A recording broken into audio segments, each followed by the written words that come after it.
మూల పాఠాలు మనము మధ్య కాలంలో మారు మనసు గురించి ధ్యానాన్ని మొదలుపెట్టారు. అనేక పర్యాయములు ఏమవుతుందంటే, మన ఆత్మీయ ప్రయాణంలో కొంతకాలం కొనసాగిన తర్వాత మన మూల పాఠాలు మర్చిపోయే స్వభావం మనందరికీ ఉంటుంది. ఒక అవగాహనలోకి వస్తాం, అదేంటంటే ఇక మనకి మారు మనసుతో సంబంధం లేదు. ఇది చాలా ప్రమాదకరం. కనుక మనం లేఖనాలను గమనిస్తే మారు మనస్సు అనే మాట మనము రాకముందు ప్రతి వర్తమానంలో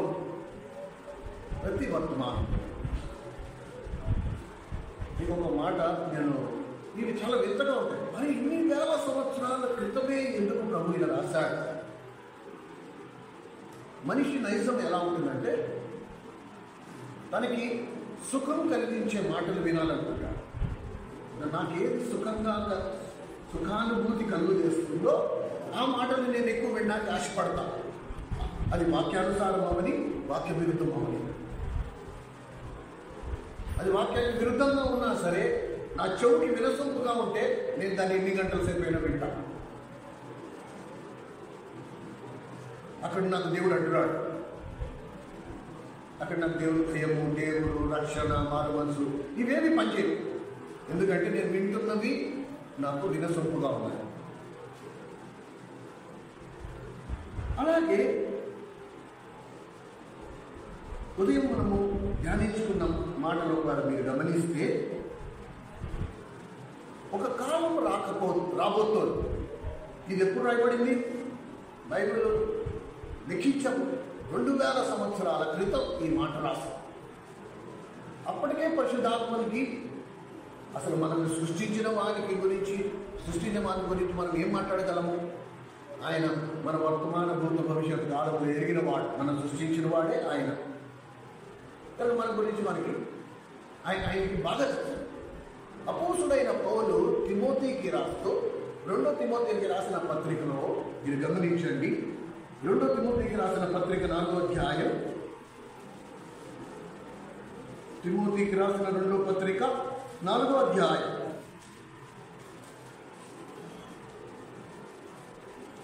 తిమోతికి రాసిన 2వ పత్రిక 4వ అధ్యాయం 195వ పేజీ 3-4 వచనాలు గమనించండి. 3-4 వచనాలు. ఎందుకనగా ఇదిగో ఇది ఎప్పుడు వస్తుంది? ఎందుకంటే జనులు హితబోధను సహించరు. హితబోధ అంటే ఏంటి? గద్దింపుతో కూడిన మాటలు.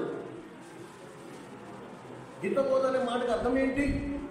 నీ హితము కొరకు చెప్పేవి.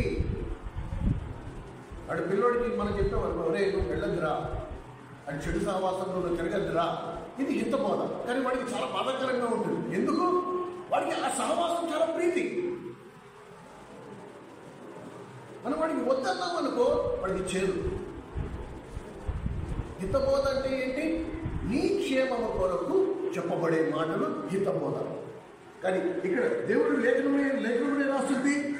ఎందుకనగా జనులు హితబోధను సహింపక, హితబోధ అనే మూల భాషలో ఏం రాస్తుంది కింద?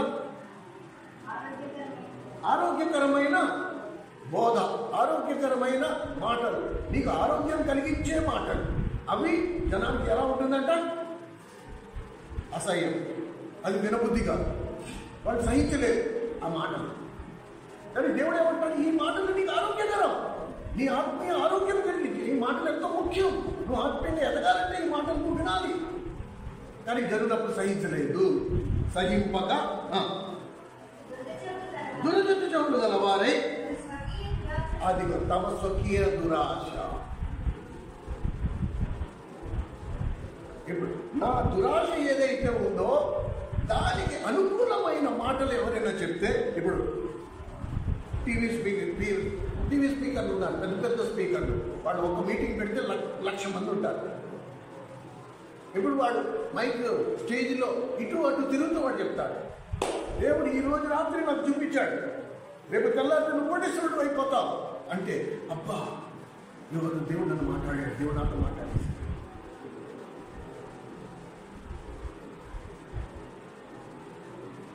స్వకీయ దురాశ. నాకు ధనం అంటే ప్రేమ, దాని గురించి ఎన్ని వర్తమానాలు చెప్పు, నేను నిరసన నాకు అడుగుతాను. సుఖంగా ఉంటుంది ఆ మాటలు వినడానికి, సుఖంగా ఉంటుంది. పైగా నేను సాక్ష్యపడి చెప్తాను, దేవుడు నాకు నేరుగా మాట్లాడాడు, ఈ సాక్ష్యం పడుతుంది. ఇదే హితబోధ అయితే అక్కడి నుంచి వాళ్ళు లేచిపోతారు. అందుకే సమాజం ఎలా తయారైంది, క్రైస్తవ సమాజం ఎలా తయారైంది?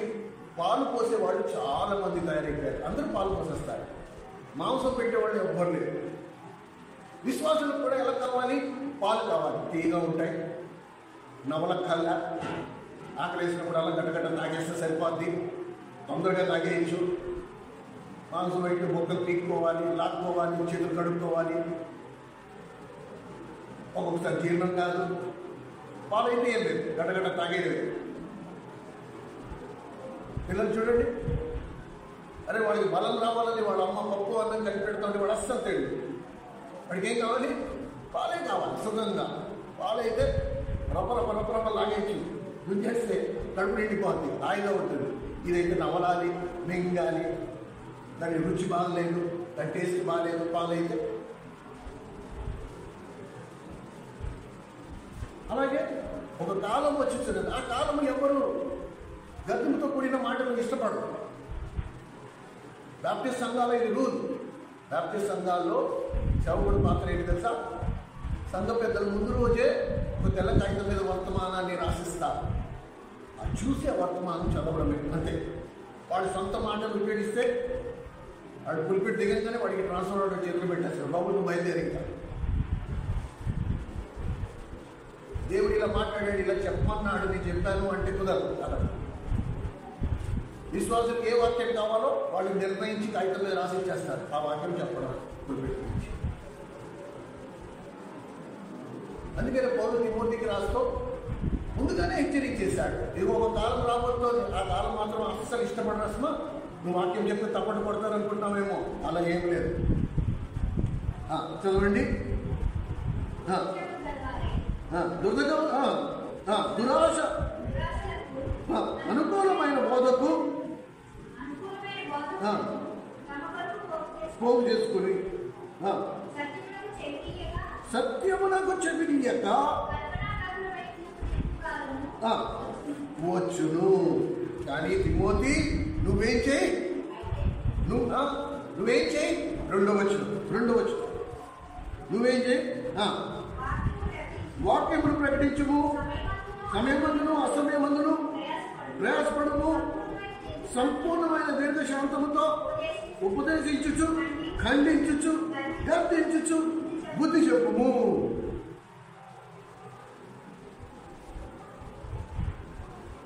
ఇన్నుండాలి బోధలు. బుద్ధి చెప్పడాలు ఉండాలి, ఖండించడం ఉండాలి, గర్దింపు ఉండాలి, హితబోధ ఉండాలి. ఇవన్నీ లేకుండా దేవుడి ప్రేమ గురించి నేను చెప్పి ప్రేమ ఏ కప్పును దోషములను కప్పును ఆ ఒక మాట చెప్పేసి మిగతాదంతా నేను వదిలేస్తే నేను సగం వడ్డించినాను. బోధ సంపూర్ణమై ఉండాలి, సగం కాదు. వడ్డన సంపూర్ణంగా ఉండాలి, సగం కాదు. అది కూడా నీట్గా ఉండాలి. నేను అన్నం వడ్డించాను, దాని మీద పెరుగు వేసేస్తా, దాని మీద మాంసం కూర వేస్తా, దాని మీద సాంబార్ పోస్తా, దాని మీద పచ్చడి వేసేస్తా, నువ్వు మొత్తం అంతా కలుపుకుని లేకపోతే నువ్వు వేరు చేసుకుని తిను అంటే అది కూడా కాదు. చాలా ఎలా ఉండాలి? నీట్గా అన్నీ వడ్డించు, దేనికి దానికి సపరేట్గా వడ్డించు. తినేవాడు నాకు ఏది కావాలో అది ఎంచుకుని తింటా. అన్నీ ఆరోగ్యకరమే, అన్నీ మన ఆరోగ్యంగా మనం వండుకుంటాం. ఇంట్లో వండుకునేవన్నీ మన క్షేమం కొరకే, మన ఆరోగ్యం కొరకే మనం వండుకుంటాం. ఎవరికి ఏది కావాలో అది తీసుకుని తింటాం. కానీ వడ్డించడం మన బాధ్యత. ఇది కూడా క్రమబద్ధంగా వడ్డించడం మన బాధ్యత. కనుక అప్పటికే 2000 సంవత్సరాల క్రితమే పరిశుద్ధాత్మను ముందుగానే ప్రవచించి ఈ మాట రాయించాడు. ఒక కాలం వస్తుంది, ఆ కాలంలో ఇంత మొదలు ఎవడో అంగీకరించాడు. అండ్ మీరు బయటికి వెళ్ళి చూడండి, నేను ఇది కూడా రాసిస్తా, మీరు బయటికి వెళ్ళి చూడండి. ఇక్కడ ఉన్నంత గద్దె, ఇక్కడ ఉన్నంత మీకు బయట ఎక్కడ దొరకదు. పాలు పోసేవాడు చాలా మంది ఉన్నారండి. మనం కూడా పాలు పోస్తాం, కొంత పాలు పోయకుండా లేదు, కానీ మొత్తం పాలు కాదు. 75% వర్తమానంలో 75% దిద్దుబాటును గుర్చిన మాటలు లేకపోతే మనం తప్పిపోయే ప్రమాదం పైనుంచి కింద వాడి వరకు కొంచెం ఉంటుంది. తప్పిపోతాం కాబట్టి ఇంటి నుంచి బయలుదేరేటప్పుడు తల్లి అయినా భార్య అయినా జాగ్రత్త అనే పదం పడుతుంది. జాగ్రత్త లేకుండా నడుపుతారా? బర్త్డేస్ వెళ్తున్నప్పుడు నువ్వు జాగ్రత్త లేకుండా అజాగ్రత్తగా వెళ్తావా? అలాంటప్పుడు వెనకాల నుంచి జాగ్రత్త అని ఎందుకు చెప్పాలి? అన్నం తింటా, గడ్డి తింటా, ఇవాళ కొత్తగా వెళ్తున్నానా, జాగ్రత్త ఇది జాగ్రత్త. అది నువ్వు బుద్ధిమాట కింద తీసుకుంటే ఏమవుతుంది? జాగ్రత్త అనే మాట నువ్వు ఇన్సల్ట్ అయిపోయి, బాబు నన్ను జాగ్రత్త అంటుందేంటి అని నువ్వు తిరగబడిపోయి గట్టిగా అరిస్తే ఎవరికి నష్టం? ఈ జాగ్రత్త అనే మాట ఎప్పుడైతే నా చెవులు పడిందో అది గింగులు ఎక్కుతూ ఉంటుంది. నేను బండి నడిపేటప్పుడు జాగ్రత్తగా నడుపుతా. అసలు ఆ శబ్దమే నా చెవులో లేదు అన్నప్పుడు నేను ఎలా ఉంటాను? నిర్లక్ష్యంగా ఉంటాను. అసలు నాకేంటి అసలు? పైగా నువ్వు ఎంత జాగ్రత్తగా ఉంటే ప్రయోజనం ఏంటి? ఎదుటి వాడు తాగేసి వచ్చి నేను గుద్దేస్తే. కనుక ఇది మనము కొంచెం గమనించాలి. ఇది మనం కొంచెం గమనించాలి. కనుక మందిరానికి వచ్చిన మనము ఈ మానవ మనసు గురించి ఎందుకు ధ్యానిస్తున్నాం? అసలు మానవ మనసు అంటే ఏంటి? మానవ మనసుకు నిర్వచనం ఏంటి? ఈ విషయాలను గతంలో మనం ధ్యానించాం. ప్రారంభ దశలో ఎవరైతే బాప్తిస్మాన్ని తీసుకున్నారో వాళ్ళకి ఈ 3 పాఠాలు ముందుగానే బోధించబడ్డాయి. కానీ ఇప్పుడు వాళ్ళని అడిగే మనకు మానవ మనసు అంటే ఏంటో వాళ్ళకి తెలియదు. వాళ్ళకి ఒక్క మాట కూడా గుర్తుండదు. మారు మనస్సు అనే మాటకు అర్థం ఏంటి? పూర్తిగా వెనుతిరగడం. వెనుతిరగడం అనే మాటకు ఇటున్న మనిషి పూర్తిగా ఇటు తిరుగుతాడు. పూర్తిగా సగం తిరిగిన వాడి పరిస్థితి ఏంటంటే ఇంకా వాడికి కావాల్సిన లోకంలో ఉన్నది వాడి కళ్ళు ఎదుర్కొన్నానే ఉంది, దానికి పడిపోయే ప్రమాదం ఉంది. పూర్తిగా వెనుతిరగడం. అండ్ ఈ మారు మనసును చచ్చేంత వరకు పొందుతూ ఉండాలి. ప్రతి దాని నుండి మారు మనసు పొందాలి. ఎప్పుడెప్పుడు ఇది దేవునికి వ్యతిరేకమైన పాపము అన్ని నీకు గ్రహింపు కలిగిందో దాని నుండి నువ్వు మారు మనసు పొందాలి. పూర్తిగా వెను తిరగడం, ఇది దేవునికి వ్యతిరేకము, ఫినిష్, దీని నుండి నేను మారు మనసు పొందాలి అంటే దీని నుండి పూర్తిగా నేను వైదొలగాలి. అది ఎప్పుడో జరుగుతుందంటే కాదు. నో, ఈరోజు దేవుడు నీతో మాట్లాడా? హృదయ కాఠిన్యం అన్నట్టు ఎప్పుడు వస్తుంది హృదయ కాఠిన్యం? నువ్వు విన్నది విన్నట్టుగా విడిచిపెట్టేసినప్పుడు నీ హృదయం కఠినం అయిపోతుంది. ఆయన వెలుపు నుండి తలుపు తట్టడం కూడా మానేస్తాడు. ఆయన వచ్చిన దాన్ని తిరిగి వెళ్ళిపోతాడు. ఫినిష్, అయిపోయాడు. నీ మటుకు నువ్వేమనుకుంటావు? నేను బాగానే ఉన్నాను, నేను ఆత్మీయంగానే ఉన్నాను.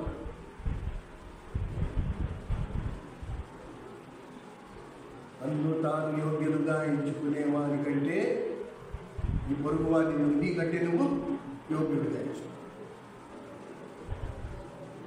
తీర్పు వాడి ఇంటి దగ్గర కాదు, తీర్పు నీ ఇంటి దగ్గర మొదలవుతుంది. తీర్పు నా ఇంటి దగ్గర మొదలవుతుంది. ఆ భయం నాకు ఉండాలి ఫస్ట్.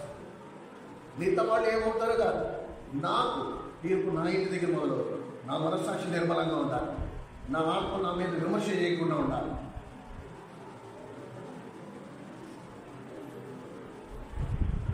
ఖచ్చితమండి. ఈ విషయాలు ఎప్పుడు మర్చిపోవద్దు. అందుకనే సువార్త అనేది ఎప్పుడు మొదలైంది, ఎలా మొదలైంది, ప్రభు ఎలా చేయమన్నాడు? మీరు మారు మనసు పొంది నమ్మి బాప్తిసం పొందినలా మీరు రక్షించబడతారు.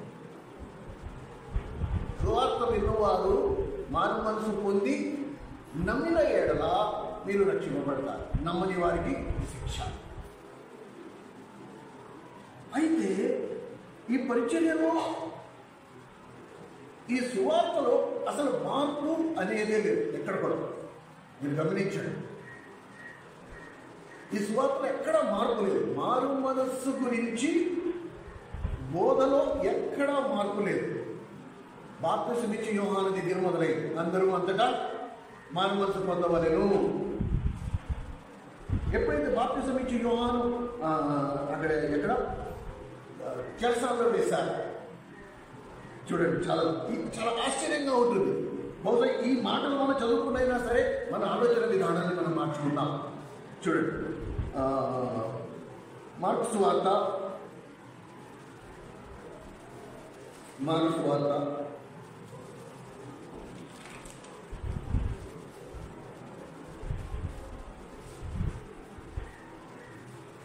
16వ అధ్యాయం, మార్కు సువార్త 16వ అధ్యాయం 15వ వచనం.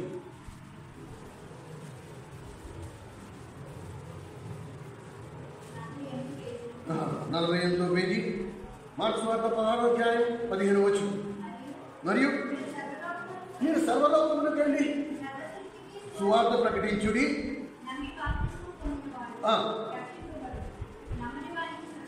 ఇది ఇక్కడ మొదలైంది. ఈ మొదలైంది ఎక్కడి వరకు వెళ్ళింది? ఎప్పుడైతే బాప్తిసమిచ్చి యోహాన్ని చెరసాలలో వేశారో, మత్తయి సువార్త 4వ అధ్యాయం, మత్తయి సువార్త 4వ అధ్యాయం. ఇంకా చూడండి, ఈ క్రమాన్ని చూడండి, ఎక్కడ కూడా సువార్త మారట్లే. మత్తయి సువార్త 4వ అధ్యాయం 12వ వచనం. పైన పైన పైన ఆయన చెరసాల, యోహాను చెరసాల చదవడము.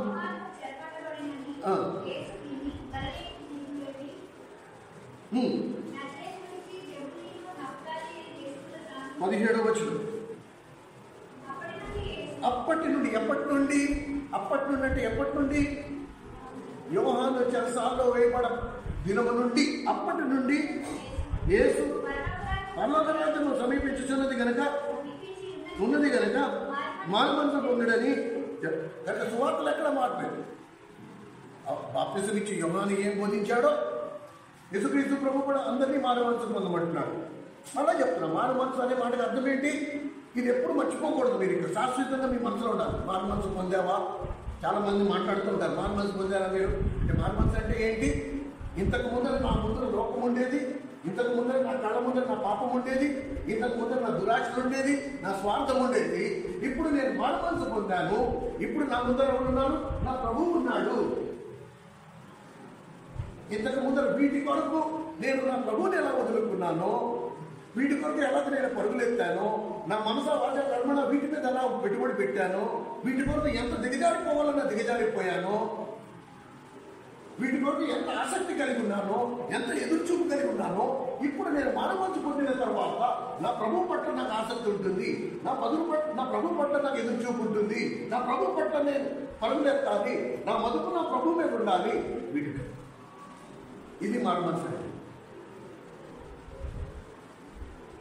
ఇది మారు మనసు. ప్రభువే నా జీవితం.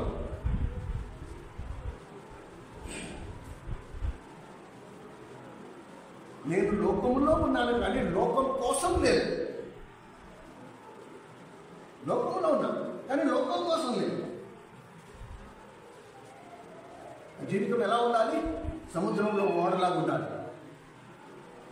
సముద్రంలో ఓడ ఉంది కానీ ఓడలో సముద్రం లేదు. సముద్రంలో ఓడ ఉంది కానీ ఓడలో సముద్రం లేదు. కనుక ఎప్పుడెప్పుడు చిన్న బెజ్జమ్మంట సముద్రంలో నీరు ఓడ లోపలికి వస్తూ ఉంటుందో వెంటనే ఆ బెజ్జాన్ని మనం పూడ్చుకోవాలి, కవర్ చేసుకోవాలి, జాగ్రత్త పడాలి.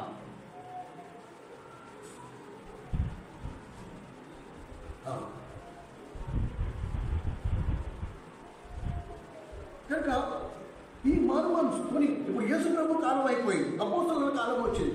అపోస్తలుడైన పౌలు ఏం బోధించాడు? పేతురు బోధించాడు. అపోస్తల కార్యములు 2వ అధ్యాయం. అపోస్తల కార్యములు 2వ అధ్యాయం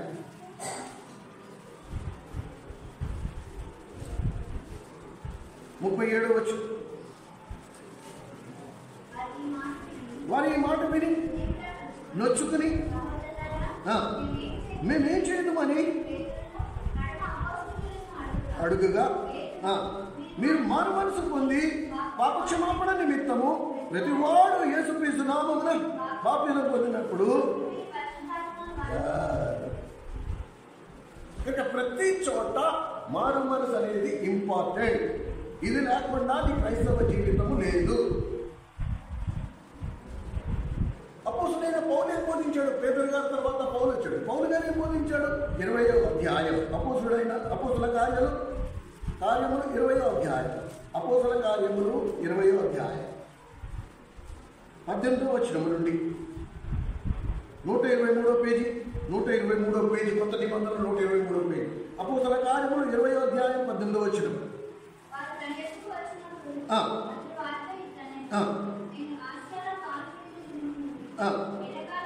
ఎల్లకాలము మీ మధ్య ఎలాగ నడుచుకుంటునో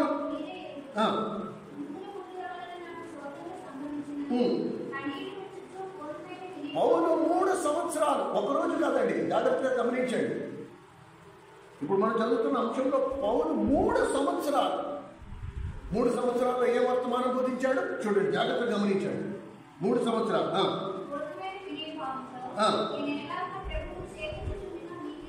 మీకే తెలియను,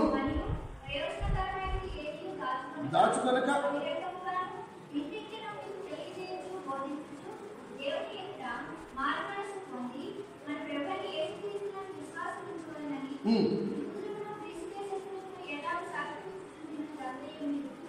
చూసారా? 3 సంవత్సరాలు దేని గురించి బోధించాడు? మారు మనసు గురించి. ఇక మారు మనసు అనేది ఒక్కసారి పొందేది కాదు. మారు మనసు అనేది రోజు పొందేది. ప్రతి దాని నుండి నేను మారు మనసు పొందాలి. ప్రతి దాని నుండి నా ప్రవర్తన, నా నోటి మాట, నా కన్ను చూపు, నా వినకడి, నా ధ్యానం, నువ్వు దేనినైనా సరే ఇది నాకు ప్రభువుకి వ్యతిరేకంగా ఉందా, దాంట్లో నేను మారు మనసు పొందాలి. ఇప్పుడు ప్రభు వైపు తిరగాలి. అలాగే మారు మనసు అనేది ఒక్కసారి పొందేది కాదు. మారు మనసు అనేది నువ్వు రోజు ప్రతి విషయం ఈ స్పందించే విధానంలో నువ్వు సున్నితంగా ఉంటే, నువ్వు చిన్న విషయంలో స్పందిస్తే అప్పుడు దేవుడు నీకు ఇంకా అధికంగా బయటపరుస్తాడు. ఇది కూడా నువ్వు మార్చుకో, ఇది కూడా నువ్వు మార్చుకో, ఈ విషయంలో కూడా నువ్వు మార్పించాను, ఈ విషయంలో కూడా మార్పించాను. కానీ నువ్వు చిన్న దాంట్లో స్పందించకపోతే పెద్ద వాటిలో నీకు స్పందన రా. Very important.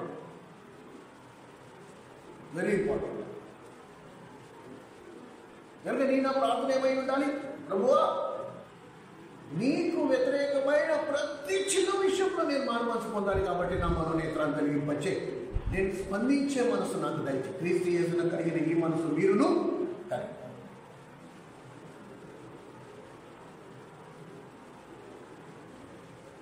ఎప్పుడైతే నన్ను నేను వీరి నుండి వేరు చేసేసుకుంటాను, నన్ను నేను పైన పెట్టేసుకుని ఇప్పుడు మిగతా వాళ్ళందరూ మారు మనసు పొందాలనుకుంటాను, అప్పుడు నేను ఎవరు ప్రేరేపణలకు వచ్చేసినట్టు? అపవాది పేరు, సాతాను పేరు.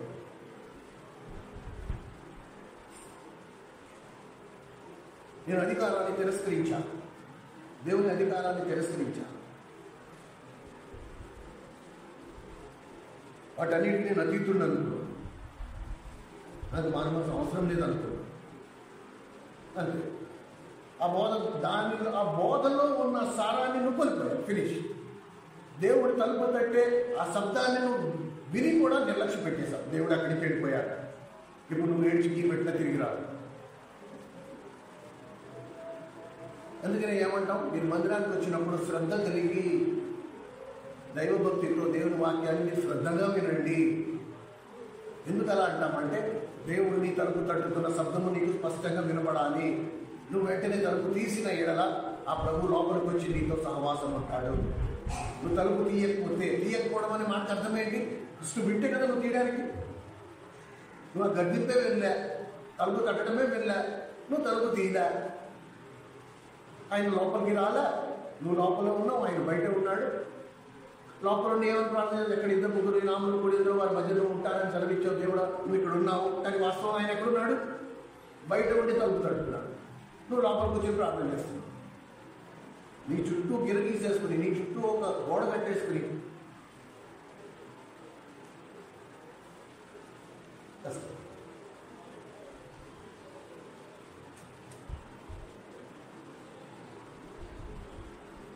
కనుక మారు మనస్సు అనే మాటకు అర్థము, దాని నిర్వచనము, దాన్ని సంపూర్ణంగా మనం తెలుసుకుని ఉండాలి. ఈ మారు మనస్సు ఎందుకు ఇంత ముఖ్యం? యేసుక్రీస్తు ప్రభువు మారు మనస్సు ఇచ్చిన ఆఖరి వర్తమానం ఎక్కడ? ప్రభువు మారు మనస్సు ఇచ్చిన ఆఖరి వర్తమానం బైబిల్ ఎక్కడుంది? మత్తయి సువార్తలో లేదు, మార్కు సువార్తలో లేదు, లూకా సువార్తలో లేదు, యోహాను సువార్త 4 సువార్తల్లో లేదు. వర్తమానం చెప్పండి, ఇప్పుడు ఎక్కడుంది? పత్రికల్లో కూడా లేదు. ఇప్పుడు ఎక్కడుంది? మారు మనసు గూర్చిన వర్తమానం, యేసుప్రభు ఇచ్చిన మారు మనసు గూర్చిన వర్తమానం, ఆఖరి వర్తమానం ఎక్కడుంది? ప్రకటన గ్రంథంలో ఉంది. అంత సమయం లేదు, మీరు ఇంటికి వెళ్ళాక చదవండి. ప్రకటన గ్రంథం 2వ అధ్యాయం 3వ అధ్యాయం చదవండి. ఉన్న 7 సంఘాలలో 5 సంఘాలతో ఏం చెప్పాడు తెలుసా? మీరు మారు మనసు పొందితేనే సరి.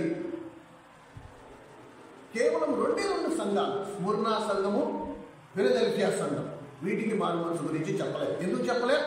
ఆ సంఘంలో ఉండే సంఘ పెద్దలు మారు మనసు గురించి ప్రతిరోజు బోధించారు. కనుక ఆ సంఘ విశ్వాసులకు మారు మనసు అవసరం లేదు. మిగతా 5 సంఘాలలో అందులో ఒక సంఘంతో ఏమన్నాడు? నీ మధ్య నుంచి దీపస్తంభం తీసేస్తాను, నువ్వు మారు మనసు పొందకపోతే దీపస్తంభం తీసేస్తా అన్నాడు. ఇంకో సంఘంతో ఏమన్నాడు? నువ్వు అసలు వెచ్చగలేవు, వెచ్చగలేవు, నా నోట్లోంచి నేను ఉమ్మేస్తానన్నాడు. ఇంత కఠినమైన మాటలు ఎందుకు? ఎందుకంటే అసలు వీడు మారు మనసు గురించి పట్టించుకోవాలి. దురద చెవులు, హితబోధను అసహించుకున్నా.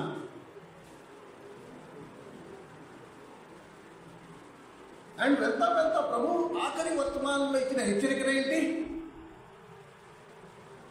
నేను వెళ్తున్నాను, ఎవరూ మిమ్మల్ని మోసగించకుండా జాగ్రత్తగా చూసుకోండి. ఎందుకంటే అబద్ధ ప్రవక్తలు అనేకులు బయలుదేరారు. కనుక మోసకరమైన ఈ యుగంలో ఇవాళ నేనున్నాను, రేపు నేను లేకపోవచ్చు, ప్రభు నన్ను పిలుచుకోవచ్చు, ఏమో తెలియదు. కనుక నేను వింటున్న బోధ వాక్యానుసారము అని ఎలా తెలుస్తుంది? ఎలా కనిపెట్టాలి? ఎలా తెలుస్తుంది మీరు వింటున్న బోధ ఇది వాక్యానుసారము, ఇది దేవుని నుండి వచ్చిన వర్తమానము అని నీకు ఎలా తెలుస్తుంది? ఎలా తెలుస్తుందిరా? మందిరానికి వచ్చావు, ఈ వర్తమానం దేవుని నుండి వచ్చిందా, మనుషుల దగ్గర నుంచి వచ్చిందా? ఎలా తెలుస్తుంది? ఎలా తెలుసుకుంటాం? ఎలా తెలుసుకుంటాం? ఒక 100 ఐటమ్ ఇస్తే దాన్ని తిరిగేస్తావు, నా 4 సింహాల బొమ్మ ఉందా లేదా చూస్తావు, ఉంటే ఒరిజినల్, లేకపోతే దొంగ నోటు. ఇప్పుడు దేవుని వాక్యం ఒరిజినల్ కాదు ఎలా తెలుస్తుంది? అందుకే సంఘాలు పెరిగిపోతున్నాయి. నిర్లక్ష్యం. అసలు నేను వింటున్న బోధ దేవుని వర్తమానమా కాదా? టీవీలో ఇన్ని ఛానల్స్ ఉన్నాయి, లక్షలాది మంది ఎత్తున్నారు. మానవ బ్రెయిన్ 1,00,000 మంది ఎత్తున్నారంటే ఖచ్చితంగా అక్కడ దేవుని బోధ అయి ఉంటుంది. అలాంటప్పుడు ఆత్మీయ ఎదుగుదల ఉందా? మీరెలా చెప్తారు ఉందా లేదా అని? కరెక్ట్, నేను చెప్పట్లేదు. కానీ విన్న బోధకి ఒక కొలమానం ఉండాలి కదా. నాకు ఎలా తెలుస్తుంది ఇది దేవుని నుండి వచ్చిన బోధ, దేవుడు మాట్లాడుతున్నాడు అనే మాట నేను ఎప్పుడు చెప్పగలను? ఒప్పించబడినప్పుడా? కాదే. నేను గట్టిగా మైక్లో గట్టిగా అనిస్తే నువ్వు ఒప్పించబడతావు ఆటోమేటిక్గా. నా మీద నీకు గౌరవం ఉంటే ఒప్పించబడతావు. నేనంటే నీకు ఇష్టమైతే అవి బాబాయ్ దేవుడు మాట్లాడాడని అంటావు. ఇది మానవనైజం. కానీ ఇవన్నీ పక్కన పెడితే అసలు దేవుడు మాట్లాడాడని ఎలా తెలుస్తుంది? ఈ వర్తమానం దేవుడి నుండి వచ్చిందని ఎలా తెలుస్తుంది? దేవుడే మాట్లాడుతున్నాడని ఎలా తెలుస్తుంది? ఎలా తెలుసుకోవాలి? మరి దానికి ఒకటే ఒక కొలత. ఆల్వేస్ రిమెంబర్, ఎవరి మాటలు వింటే నీవు దేవుని దగ్గరికి ఆకర్షింపబడతావో అది దేవుని. నా బోధ వినేవాడిని దేవుని దగ్గరికి తీసుకురావాలి, దేవుని కొరకు జీవించాలనే ప్రేరేపణ కలగాలి. లేకపోతే there is absolutely no use. Mic waste, ఈ వర్తమానాలు వేస్ట్, ఈ మందిరము ఇలా కూర్చోవడం వినడం ఇవన్నీ వేస్ట్. వీటి వల్ల ఉపయోగం ఏంటి? నేను ఈరోజు మందిరంలో విన్న వాక్యము నన్ను దేవుని దగ్గరికి నడిపించిందా, మరింత దేవునికి దగ్గరగా తీసుకెళ్ళిందా, నా లోపము నాకు ఎత్తి చూపించిందా, అది నన్ను ఒప్పింపజేసిందా, ఒప్పింపజేయటం వలన నా ఆత్మీయ ఆరోగ్యము మెరుగైందా, నేను దేవుడితో ఇంకా రోషం కలిగి జీవిస్తున్నానా, లేకపోతే అంతకంతకు రోజు రోజుకి నేను దిగజారిపోతున్నానా?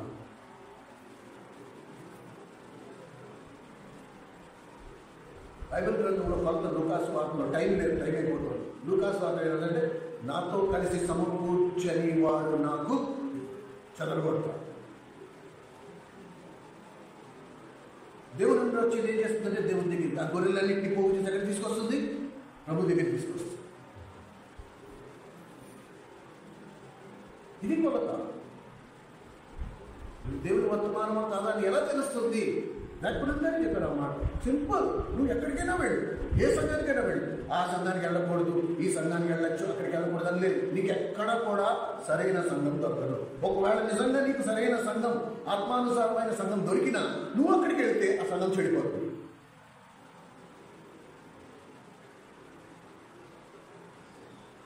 అలాంటప్పుడు నిజమైన సంఘం ఏది?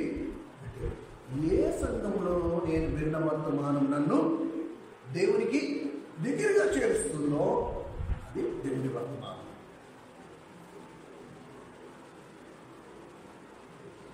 ఇది విన్న వర్తమానం, నేను విన్న మాటలు నన్ను దేవునికి ఇంకా దగ్గరగా తీసుకురావాలి.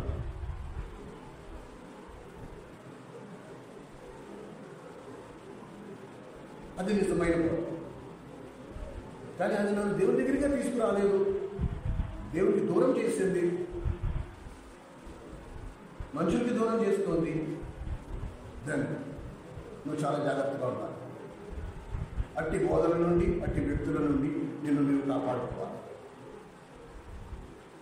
Very important. నేను ముందరే చెప్తాను, సంఘ పెద్దలోని సేవకుడైన ఎలాంటి వాడై ఉండాలి? పూర్తి బోర్డు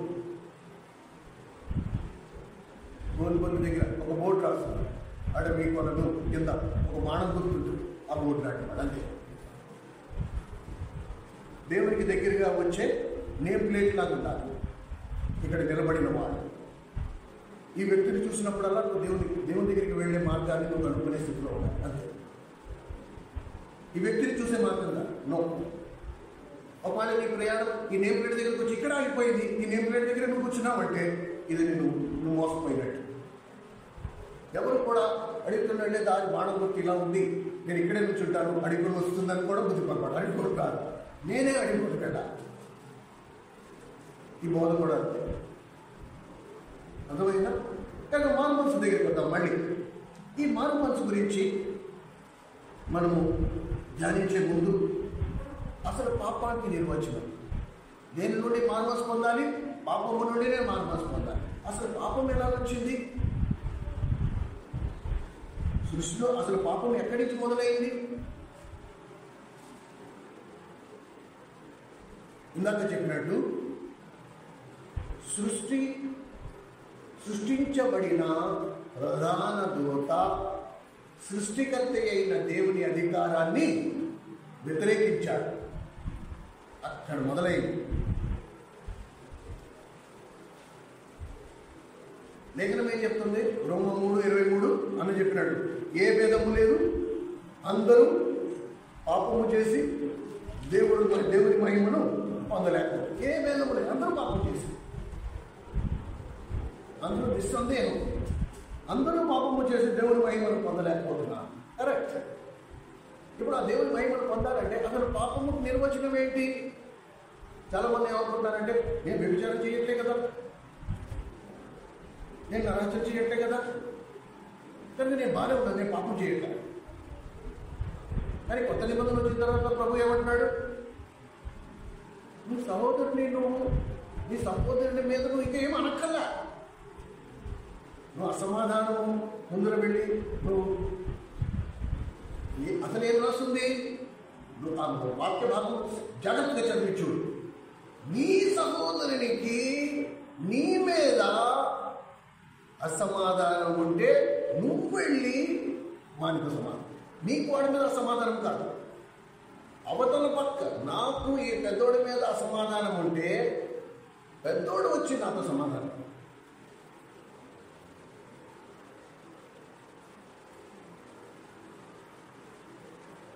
నీ సహోదరునికి నీ మీద సమాధానం ఉంటే నువ్వు వెళ్ళి సమాధానం పడు. వాడికి నీ మీద, నీకు వాడి మీద కాదు.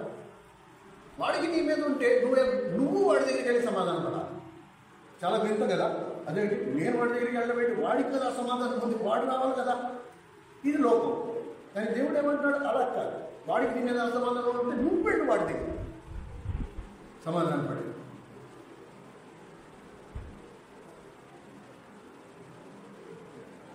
అలాగే ఇప్పుడు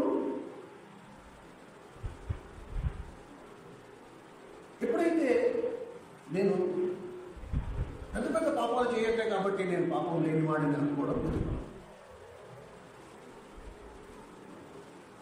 దేని నుండి మారు పొందాలని నేను ప్రతి దాని నుండి.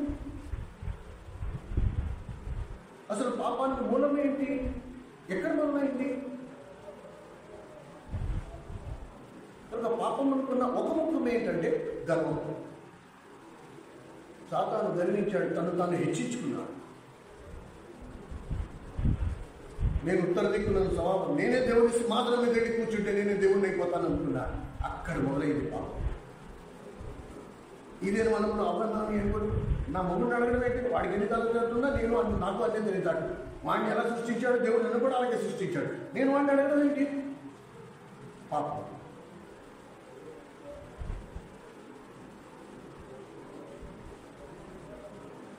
కనుక పాపానికి మూల ముఖం ఎప్పుడైతే నీకు అనిపించిందో నేను కరెక్ట్, వాడే నాకు అనిపించిందో ఫస్ట్ పాపం నువ్వే చేశావు.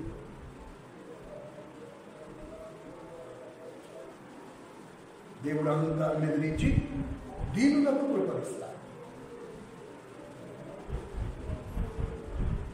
అలాగే ఈ పాపం అనుకున్న రెండో ముఖం, సెకండ్ మోస్ట్ ఇంపార్టెంట్, మీరు గమనించండి.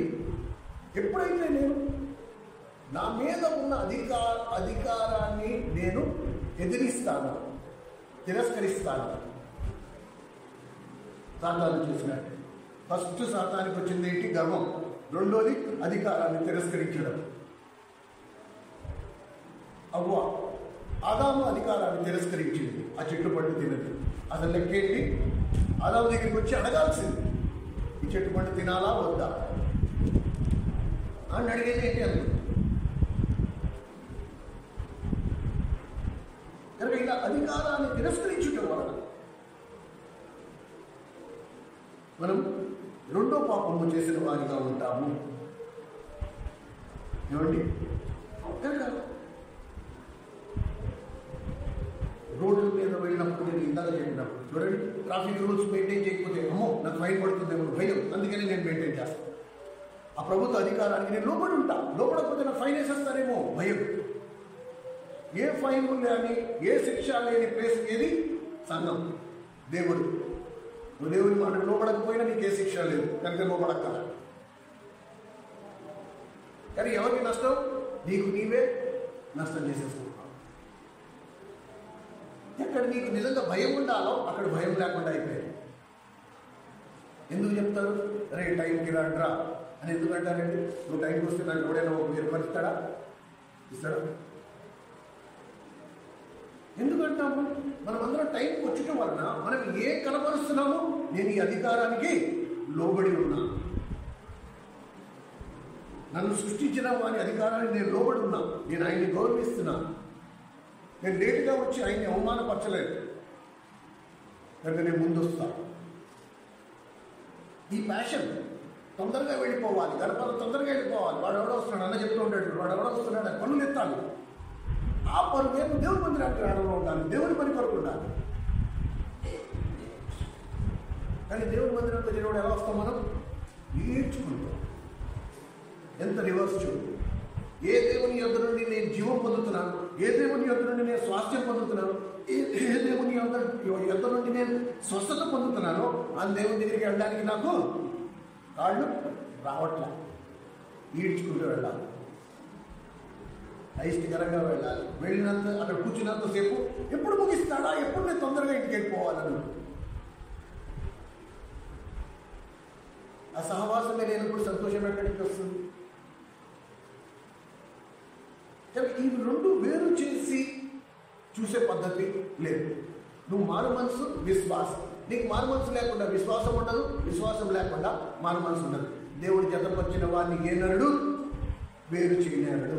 కనుక ఎక్కడ చూసిన బోధన దేని గురించి? విశ్వాసం గురించి. విశ్వాసం లేకుండా దేవుడిని సంతోషపెట్టుట అసాధ్యం. మారు మనసు గురించి ఎక్కడ చెప్పబడుతుంది? ఎక్కడ చెప్పబడదు. నువ్వు ఏ సంఘానికైనా వెళ్ళు, అక్కడ మారు మనసు గురించి నీకు చెప్పబడదు, సువార్తలో తప్ప. కానీ ఇక్కడ మనం చూస్తే ఇప్పుడు ఏం కనిపిస్తుంది మనకి? నేను ప్రతిరోజు మారు మనసు పొందాలి. నా చూపులో మారు మనసు పొందాలి, నా తలంపులో మారు మనసు పొందాలి, నా మాటలో మారు మనసు పొందాలి, నా ప్రవర్తనలో మారు మనసు పొందాలి. ప్రతిరోజు పొందాలి. అది కూడా ఒక్కసారి పొందితే సరిపోదు, ప్రతిరోజు. ఎప్పుడెప్పుడు పరిశుద్ధాత్ముడు నాకు చూపిస్తూ ఉంటాడో ఇది నాకు వ్యతిరేకం, నేను మారు మనసు పొందుతాను. నేను దాని నుండి పూర్తిగా వైగలుగుతా. మళ్ళీ నేను దాన్ని రిపీట్ చేయను.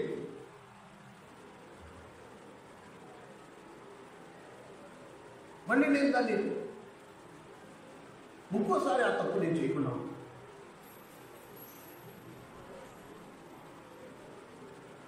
ఇది చాలా ముఖ్యమండి, ఇది చాలా ముఖ్యం. అలాగే మూడవది, పాపమునుకున్న మూడో లక్షణం, అందరూ పాపము చేసే దేవుని మహిమను పొందలేకపోతున్నారు అని మాట దగ్గరికి వచ్చినప్పుడు, నేను నిన్న కూడా ఎవరికో సిస్టర్స్ ఎవరికో చెప్పినట్టు, రెండు రకాల క్రైస్తవులు ఉంటారు. క్రైస్తవులు రెండు స్థాయిలు. మన స్కూళ్ళల్లో వీళ్ళు పిల్లలు స్కూల్లో చదువుతారు కదా, ఈ స్కూళ్ళల్లో పాస్ మార్కు 40 మార్కులు. 100కి 40 మార్కులు వస్తే నువ్వు పాస్ అయిపోయినట్టే, సరేనా? ఇప్పుడు 40 మార్కులు వచ్చిన వాడు ఇంక ఎవరి చెప్పిన మాట వినట్లేదు. వాడు గంతులేసుకుంటావు, రంకులేసుకుంటావు. అక్కడ పక్కని సంతోషంగా అమ్మా రిపోర్ట్ కార్డు ఇలా చేత్తో ఆడిస్తూ ఏమంటాడు? నేను పాస్ అయిపోయా, నేను ఎలాగో చెడి డెక్కి పాస్ అయిపోయా. వాళ్ళ అమ్మకు తెలియదు కదా పాపం. వాళ్ళ అమ్మ ఉప్పొంగిపోతుంది, మా అబ్బాయి పాస్ అయిపోయాడు. కానీ ఎన్ని వచ్చాయి మార్కులు? 40 మార్కులు వచ్చాయి. మా గణేష్కి 98 వచ్చింది. వాడి పుస్తకాలు పురుగు. 24 గంటలు వాడికి ఒక సరదా, ఒక సంతోషం. బండి వేసుకుని ఎక్కడికైనా పోదాం, సినిమాకి వెళ్దాం, లేదా ఫ్రెండ్స్తో తిరుగుదాం, లేదా అక్కడ క్రికెట్ ఆడదాం. ఈ బుద్ధి ఉండదు వాడికి కాలక్షేపం అంతా పుస్తకాలే. నువ్వు ఎప్పుడు చూడు 24 గంటలు వాడిని చూసేవాడికే విసుగు పుడుతుంది. ఆ గదిలో కూర్చుని ఆ పుస్తకాలు మొత్తం చుట్టూ పెట్టుకుని 24 గంటల పుస్తకాలు పురుగు. వాడికి ఎన్ని వచ్చాయి? 98 వచ్చాయి. 100కి 98 మార్కులు వచ్చాయి. వాడు ఎలా వస్తున్నాడు? ఏడుస్తూ ఇంటికి వస్తున్నాడు. ఏమైందిరా? ఏమంటున్నాడు? 2 మార్కులతో పోయింది. 2 మార్కులతో పోయింది అంటున్నాడు. వీడేమంటున్నాడు? 40 మార్కులతో నేను పాస్ అయిపోయాను అంటున్నాడు. వాడేమంటున్నాడు? 2 మార్కులతో పోయింది. 2 మార్కులతో పోయిందా? ఫెయిల్ అయిపోయావా? అంటే ఫెయిల్ అయిపోవడం కాదమ్మా, 2 మార్కులతో సెంచరీ కొట్టడం పోయింది. వాడు కళ్ళని నీళ్ళు పెట్టి నేర్చుతుంది. క్రైస్తవ్యం కూడా అలాగే ఉంటుంది. అలాగే మారు మనసు పొందాం అన్న పొద్దు నీకు ఎన్నిసార్లు చెప్పాడు? మారు మనసు పొందాం, ఇక్కడ చేస్తే అక్కడ ఉంటాం, అయిపోయింది, పాస్ అయిపోయాం మనం. నువ్వు ఎలా ఉన్నా పర్వాలేదు, ఎక్కడ పొరిగినా, ఎక్కడ దొరికినా, ఏం చేసినా, ఎలా ఉన్నా, ఎలా ప్రవర్తించినా, ఎలా మాట్లాడినా, మందిరానికి వెళ్ళినా వెళ్ళకపోయినా రోజు పనిచేశాను, పాస్ అయ్యారు, అప్పసం ఇచ్చేశాను, ఇక్కడ మునిగితే అక్కడ తీరుతాను, చాలు ఈ జన్మకి. ఇంకోటి ఏమంటున్నాడు? మంచి పోరాటం పోరాడితే నా పరుగు కడముట్టించి తిని, నా విశ్వాసమును కాపాడుకుంటుని, ఇక మీదట నా కొరకు నీతి కిరీటము ఎదురు చూస్తాను. అది నా గురి. రెండు రకాల క్రైస్తవులు ఉన్నారు. ఇలాంటి క్రైస్తవులు ఉన్నారు, అలాంటి క్రైస్తవులు. అందుకని సంఘంలో అందరూ ఒకేలా ఉండరు, ఒకే ఆత్మీయ స్థాయిలో ఉండరు. నాకు అది కావాలి, నేను ఆయన కుడి భాషలో కూర్చోవాలి, లేకపోతే నేను అక్కడికి వెళ్ళనే వెళ్ళను, నాకు అవసరం లేదు, నేను నరకంలో ఉంటాను. నేను కనుక ఒకవేళ దేవుని రాజ్యంలోకి వెళ్తే నేను ప్రభు కుడి భాషలో కూర్చోవాలి, ఆ స్థానం కావాలి. ఆకాశమందు నువ్వు తప్ప నాకెవరు ఉన్నారు, భూమి మీద నువ్వు ఉండగా నాకు ఇంకేమీ అక్కడ.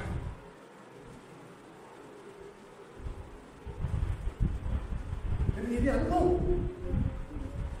క్రైస్తవులు కూడా ఈ రెండు గుంపుల్లో ఈ రెండు రకాలు ఉంటారు. ఒకడు శ్రేష్టమైన దానిని అడుగుతాడు, శ్రేష్టమైన ఆత్మీయ అంతస్తులు ఉంటారు. ఎప్పుడు నిత్యము ఆకలి, నిత్యము ఆ దాహం ఉండాలి. దేవుని ఆత్మతో నింపబడాలి, నేను 10 మందికి ఆశీర్వాదకరంగా ఉండాలి. ఎలా? నేను జీవించే నా క్రైస్తవ జీవితాన్ని బట్టి, నేను వారికి ఇచ్చే ఆతిథ్యాన్ని బట్టి కాదు. నో, వాళ్ళకి భోజనాన్ని పెట్టి వాళ్ళకి సహాయం చేసి, నో, దాన్ని బట్టి కాదు. నా జీవితాన్ని బట్టి, నేను జీవించే నా జీవితాన్ని బట్టి, నా నోటి మాటను బట్టి, నా ప్రవర్తనను బట్టి, ఇవి వాళ్ళకి ఆశీర్వాదకరంగా ఉండాలి. నేను అలా ఉంటే బాగున్నాను. అప్పుడు నేను లోకానికి వెలుగు అవుతాను, అప్పుడు నేను లోకానికి ఉప్పు అవుతాను.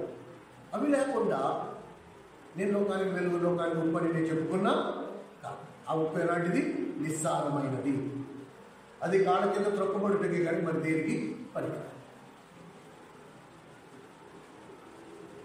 ఇక మారు మనస్సు పాపానికి నిర్వచనాలు మనం స్పష్టంగా చదివారు.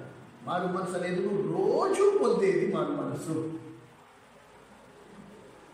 రోజు ఒక్కసారి మారు మనసు పొందేశానంటే కాదు. నో, ప్రతిరోజు నేను రూపాంతరం చెందుతూ ఉండాలి.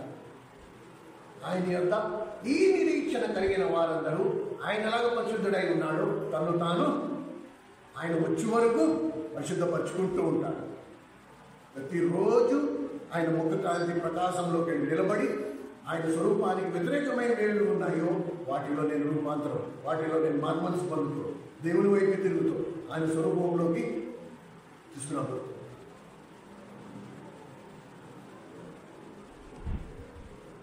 కనుక ఎప్పుడైతే మనము మానవ మనసు పొంది, ఒకసారి మానవ మనసు పొందేశాం, జాగ్రత్తగా వినండి.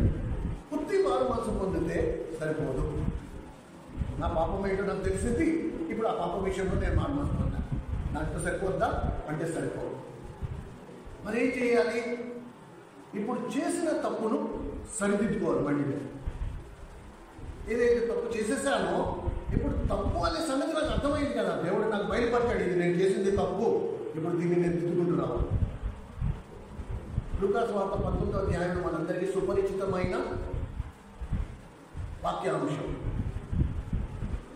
యేసుక్రీస్తు ప్రభువు కొన్ని మైళ్ళు కాలినడకతో నడిచి ఆ ఒక్కడి జక్కయ్య దగ్గరికి వెళ్ళాడు. ఆ సన్నివేశంలో మీరు చూడండి.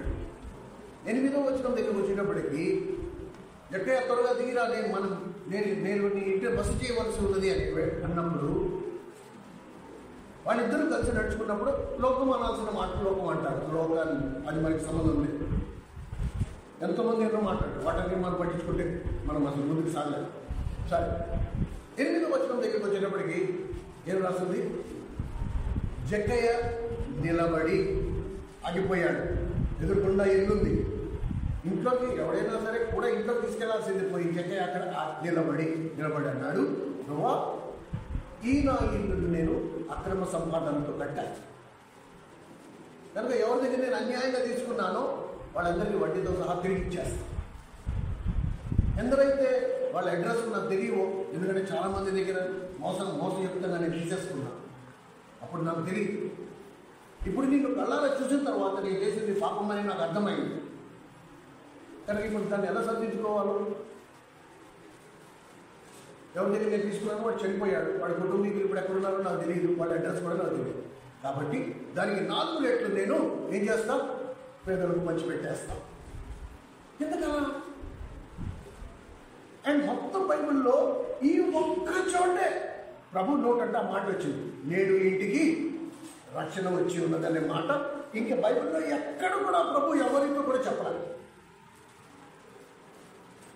ఉత్తి జక్కయ్యతో అన్నాడు, నేడు ఇంటికి రక్షణ వచ్చి ఉన్నది అనగా ఇతడును అబ్రహాము. ఎందుకలా అన్నాడు? జక్కయ్య ఏం చేశాడు? ఉత్తి నోటితో ఒప్పుకున్నాడు, ఇంకా ఇవ్వలే, ఉత్తి నోటితో ఒప్పుకున్నాడు అంతే.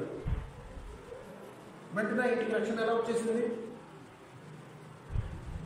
జక్కయ్య ఏమన్నాడంటే, నాది, జాగ్రత్తగా వినండి, నాది కానిది అన్యాయంగా సంపాదించిన దాంట్లో నేను చెమటోర్చకుండా, నీతిని అనుసరించకుండా అన్యాయంగా సంపాదించింది, సమకూర్చుకున్నది ఒక్క అణా పైసా కూడా నా ఖాతాలో కానీ, నా బ్యాంకులో కానీ, నా ఇంట్లో కానీ, నా గల్లపెట్లో కానీ ఉండడానికి వీల్లేదు.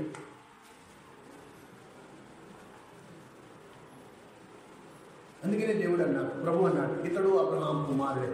ఆ మాట ఎందుకన్నాడు? సొదొమ కుమారుల్ని దాడి చేసి విజయం పొందిన తర్వాత సొదొమ రాజు ఏమన్నాడంటే, అబ్రహామా, నన్ను, నా భార్య, నా పిల్లల ప్రాణాలను విడిచిపెట్టి నా రాజ్యంలో ఉండే సంపాదనంతా నువ్వు తీసుకెళ్ళిపో అంటే, అబ్రహాం ఏమన్నాడు? నాది కానిది నీ చెప్పుల యోరను కూడా నేను, నాది కానిది ఒక్క అణా పైసా కూడా నాకు.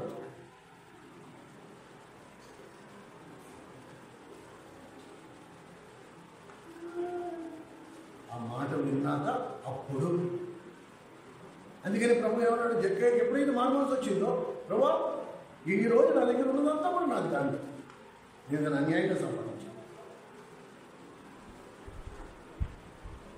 కానీ అందులో ఒక్క అణా పైసా కూడా నేను ఉంచుకున్నాను, నేను ఇచ్చేస్తాను, పేదలకు మంచి పెట్టేస్తా. ఒక్కటి కూడా నా ఇంట్లో ఉండడానికి వీల్లేదు, నా గల్లబెట్లో ఉండడానికి వీల్లేదు, నా బ్యాంక్ ఖాతాలో ఉండడానికి వీల్లేదు.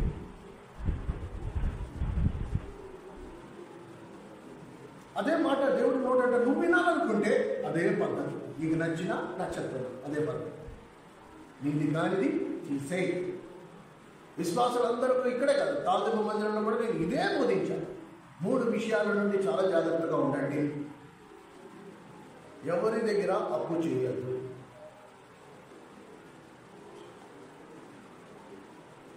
ఎవరి దగ్గర అడుక్కోవద్దు,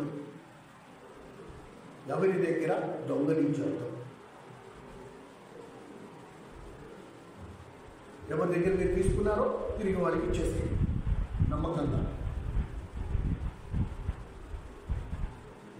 దేవుని మీద ఆధారపడండి. దేవుడు ఇస్తాడు, దేవుడు కలుగు చేస్తాడు. నువ్వు అడగకుండానే నీ దగ్గరికి వస్తుంది. నువ్వు టెస్ట్ చేస్తే కదా, ఫస్ట్ నువ్వు పరీక్షిస్తే కదా. నాకైతే వచ్చింది, నేను పెద్ద సాక్షి దాని కూడా నాకైతే వచ్చింది, నేను అడగకుండానే వచ్చింది.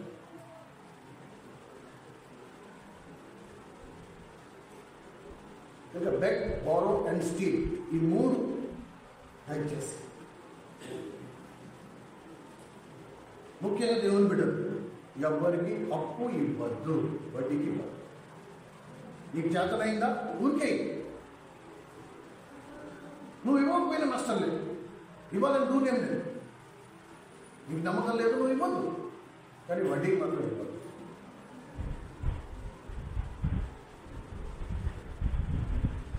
రాజకీయ మందిరంలో కూడా నేను ఇదే చెప్తాను, ఇక్కడ కూడా చాలా మందికి చెప్తాను, అందరికీ చెప్తాను, మళ్ళీ చెప్తాను.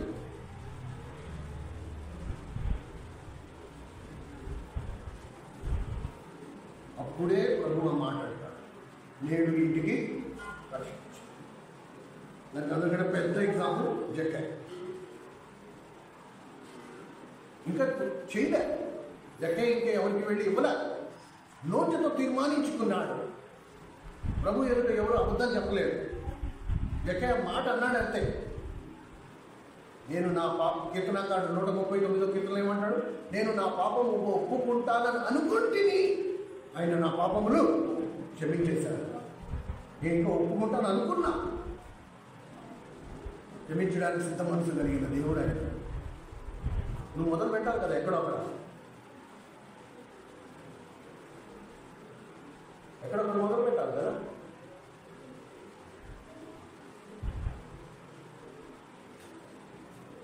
కనుక మారు మనసు అనేది ఒక్కసారి పొందితే రాదు.